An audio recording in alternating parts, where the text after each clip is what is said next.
Hi, my name is Dr. Melanie Stock, and I am USU Extension's Urban and Small Farms Specialist, but I'm also a rabbit lover. So today I want to talk a little bit about the proper diet for keeping rabbits. Now here, I have a wonderful plate to show the typical diet of a rabbit. The first thing you might notice is that the majority of food on this plate is grass hay.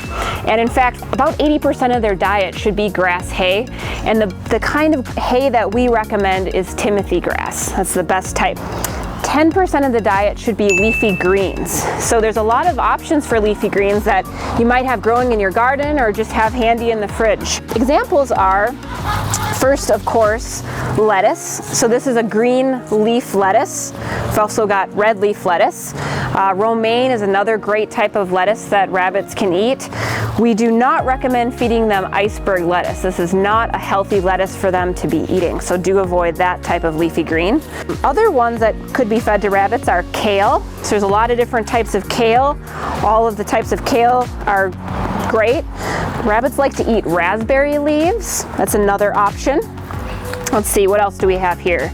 We've got mint, basil, cilantro. All of these count as leafy greens, so that should be 10% of their diet. Now, 5% of their diet should be healthy treats, and healthy treats include carrots, cherries, other types of fruit.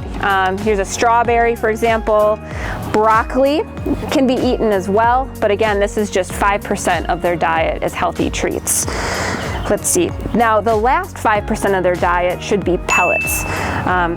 So here's an example of some pellets. This is in a 1/4 cup, and so for every 6 pounds of rabbit, you want to feed about a 1/4 cup of pellets.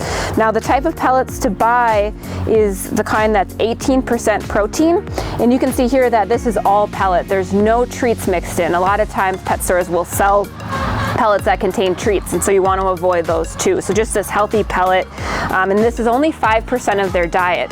Now, if you were to give rabbits more than 5% pellets as part of their diet, this can lead to challenges such as digestion problems, diarrhea, and obesity. So we've got 80% hay. Really, that should be given to rabbits. They can eat as much as they can. This is a nice little container to offer hay in. This little trough holds it in well so they can pull out the hay so that it's not sitting on the ground. You can also use little dishes for pellets or for hay. My rabbits like to tip these over though, so I generally don't use that. Other things to include for the diet is, of course, water. So with water, you want to make sure that the rabbit has unlimited quantities. It should never have an empty water bottle. And there's a few options for water bottles that you buy. So this type here is a pretty traditional type water bottle. It's got a little ball that holds back the water that the rabbit can just kind of tap with its tongue to release the water. It also has this little green piece of plastic in here just to make it easier to see where the water level is. So unlimited water, one type of water bottle. The second type here is a little bit different. Now, what I like about it is that you don't have to unscrew the nozzle to add more water. This actually just pops open here on top to add the water in. But then it's got this little needle type device that the rabbit has to push in with its tongue to release the water. Now, it actually has to apply quite a bit of pressure, and so some rabbits don't care for this type of nozzle. The last thing I want to comment on is that when you're storing food, so when you're storing pellets, for example, it's a good idea to put it in a sealed container just so that it stays fresh. And if you were storing it outside, you want to make sure that mice or other rodents can't have access to it. Same with the hay, that you'd want to have it in some type of sealed container.